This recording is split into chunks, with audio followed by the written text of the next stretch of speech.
Okay, so let's put this into practice a little bit, looking at some of the chords that we have in Holy Forever. Now, this song is done in a couple different keys depending on the recording, and for this time, what we're going to do is we're going to look at the key of C, because that's what I can play in.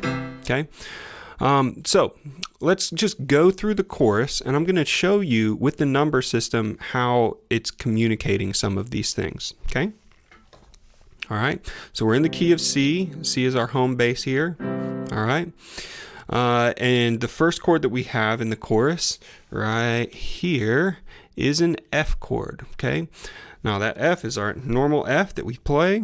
Okay, now let me also take the time to say you don't always have to play a triad on both hands. Okay, so if you want to play an octave on the left hand and then spread it out and play a triad with the right hand, you can do that, or even just a couple of the notes over here. Or what I like to do is play an open fifth, so I'll play, instead of 1 3 5, I'll just play the 1 and the 5, and then I'll either play the third on the top, or I'll come down here and play it closer together, just depending on what the song needs. And I don't want to be in the same sonic space as a lot of other instrumentalists. So I'm going to try to find the space where other people aren't playing.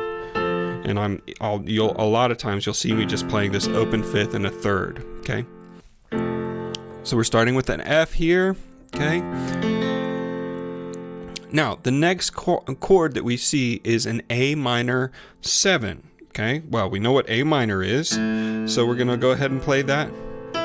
All the triads here. Okay, but what about the 7? What on earth does that mean? Okay, so the 7 in this case refers to the 7th chord of an A minor scale. Okay, so let's play an A minor scale starting right here, just below middle C.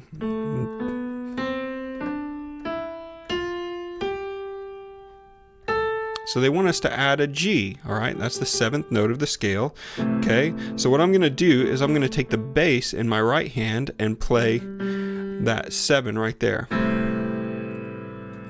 That sounds a lot more interesting than just... And the angels cry, holy, holy.